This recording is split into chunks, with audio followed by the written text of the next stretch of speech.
Well, hello, welcome back.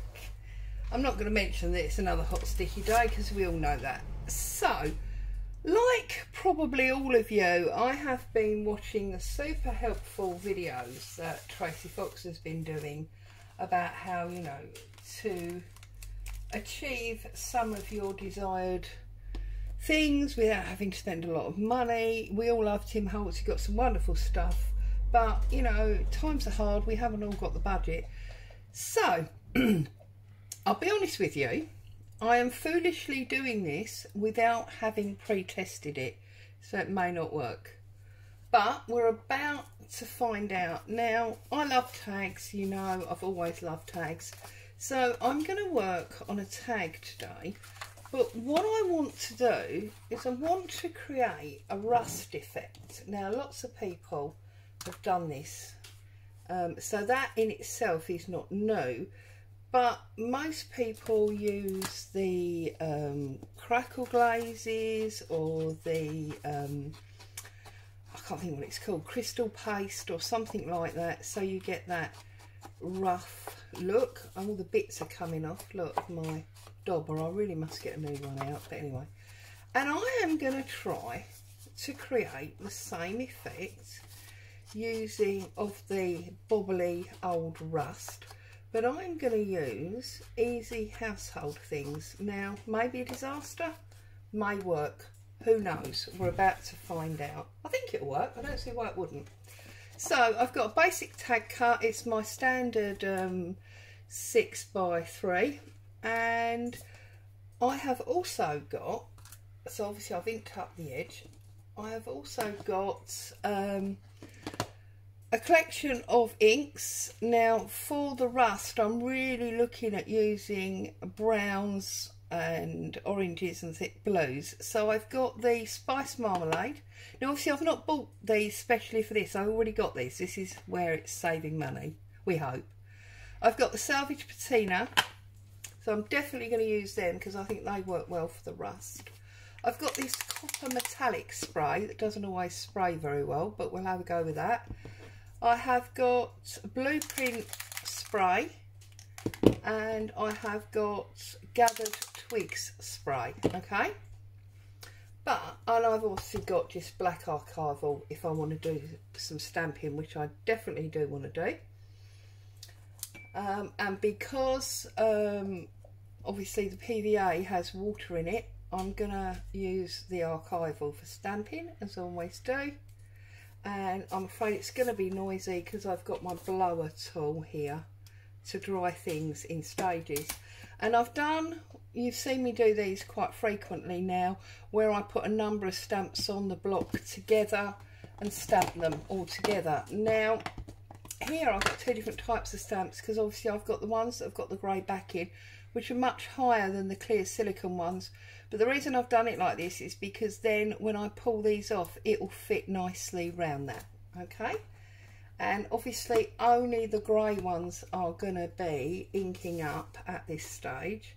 So I'm going to put that there. Having said that, obviously I had a bit of ink on something else.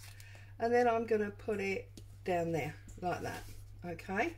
And then I'm going to pull off the deep red and grey ones. And then I'm going to ink up these ones, okay? And we know that that's going to have to come right on top of it. That goes down there like that, okay? Because we already lined it up. So it's nice and easy. Now this one, you're actually only going to get the 9 and a little tiny bit of the 8, okay? But just to be awkward, I'm then going to turn it round and I'm going to pop it there as well. So we've got lots of odd numbers in the background, okay? I also want to actually leave that. I want to stamp some wordiology bits. So I've got this one. That's that old sort of Bible type font. And I nearly always stamp this upside down.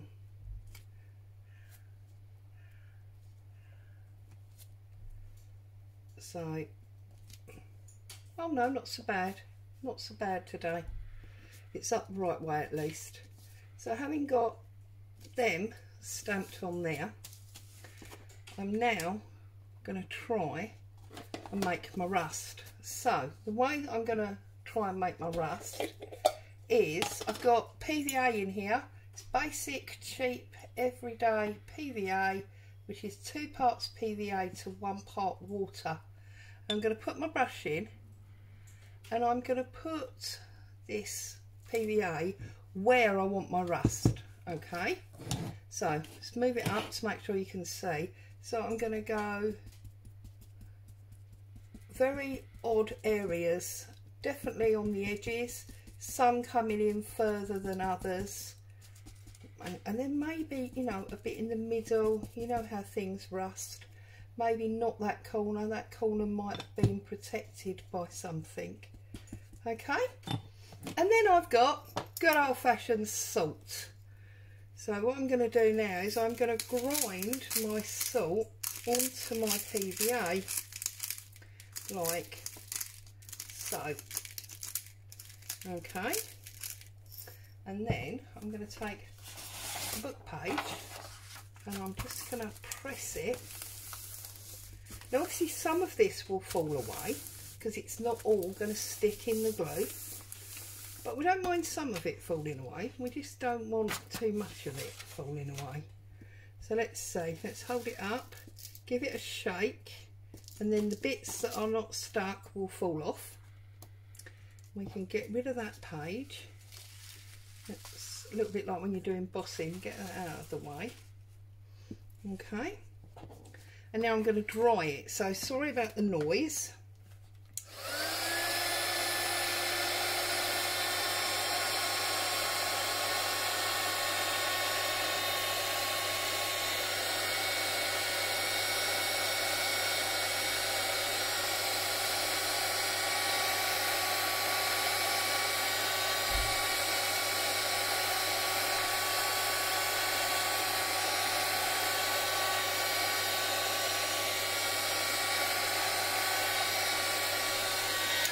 Looks pretty dry to me. I'm now going to go on top again with my PVA quite liberally because I want to make sure that this salt stays put where I've put it, and I can see already that some of it is coming up, so that's why I'm putting PVA now over the top, and I'm going to dry that off again in a minute to make sure that it's sort of sealed in the middle. That's the idea. We're encasing it, if you like. So let's have another little drive. I'm sorry it's a noisy video. You can always speed past.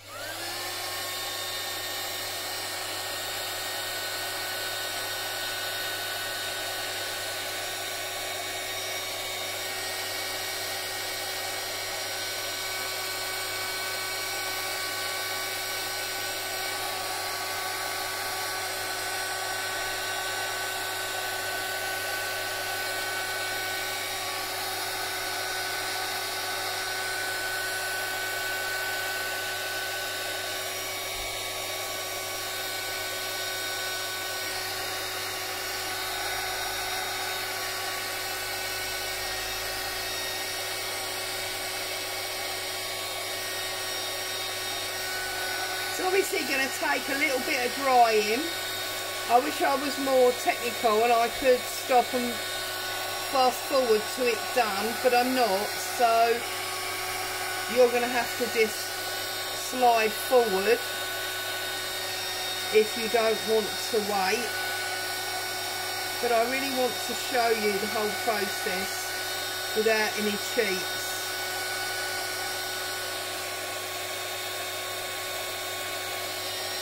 We are getting there.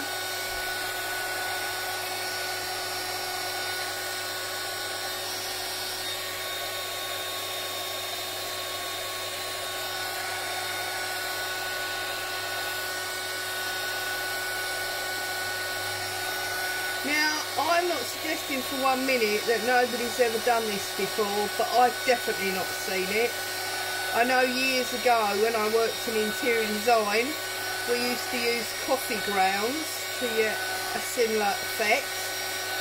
but I wanted this to be much more gritty than I knew coffee grounds would give me. So I'm going to get rid of that sheet as well. So now it's basically dry. It's still a little bit wet around this top edge.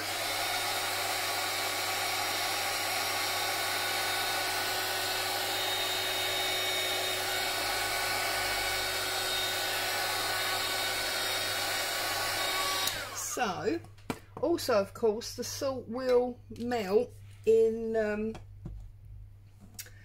water, so that's something else to bear in mind. Okay, so now what I'm going to do is I'm going to go in first of all with my orange marmalade. Well, I'm not really liking the straight lines that I'm getting, so that's a bit annoying, but I'm sure we can overcome that.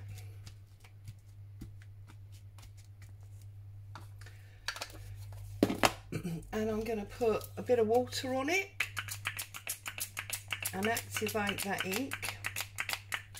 Should have had more water in my bottle really, shouldn't I?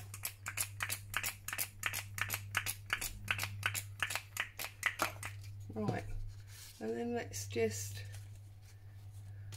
give that a bit of a... Okay, and we can blow that around a bit now.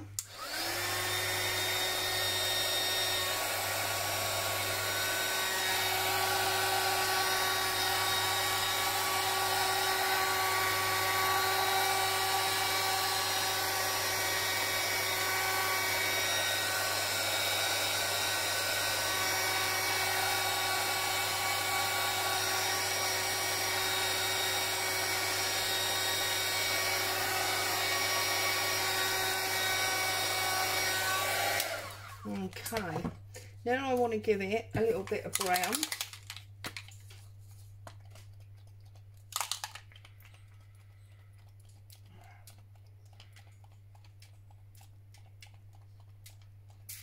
Well, maybe not that much. That was a bit of a nightmare, wasn't it? See if we can thin that out with some water.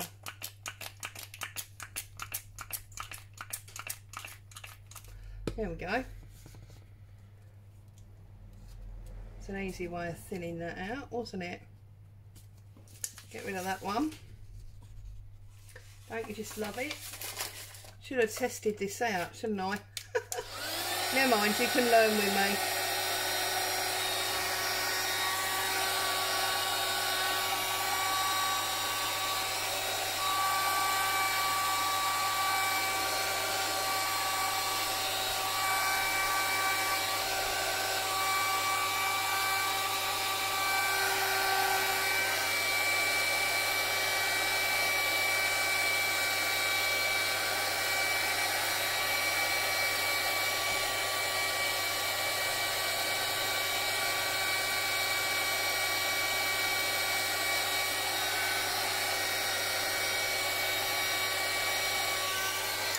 Okay, now we need some of this patina, but I don't want to get those lines that we got before. So I think what I am going to do is I'm going to put it, I would normally use my glass square for this, but I do have it to hand, sort of. There we go, there's my glass square.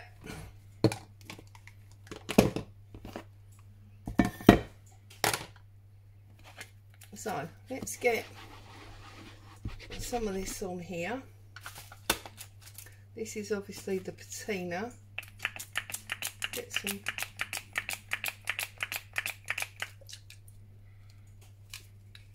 some water in here. There we go. Right, I'm going to use a paintbrush and just sort of make sure that's all nicely mixed in. Okay, and then I'm going to take some of my edges and just get some of that going around where, especially where the bumpy salt is. There you go, and down that side and across there. Let's try that, dry that off now.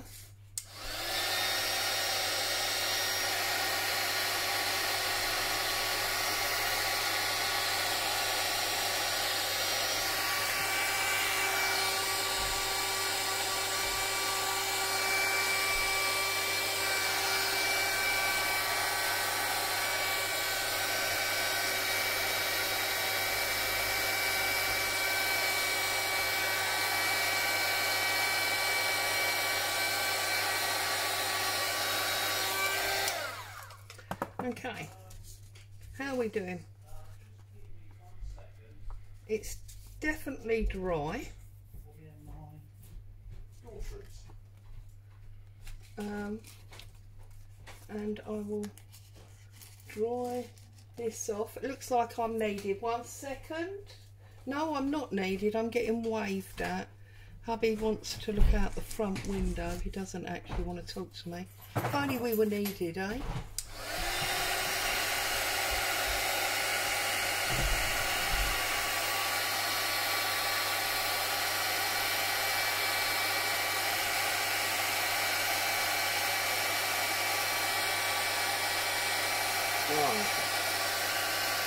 Now, this may not be the most perfect rust colours. I may need to work quite considerably on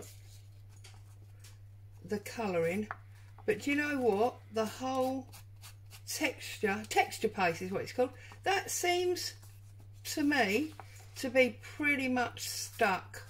And I think if I was to leave that to dry properly overnight or something like that, and then I was to come back and put a layer of gel medium or something on, that would probably work very well indeed. I'm just going to put a little bit of this copper on here and see if I can get a little bit of that going on down this bottom corner. Oh, that's nice. Get some of that. Look, now it's looking a little bit more rusty. Maybe I should have thought about that in the beginning. And also now it's got a bit of sparkle. So one last little dry off. Sorry, I think I knocked the camera.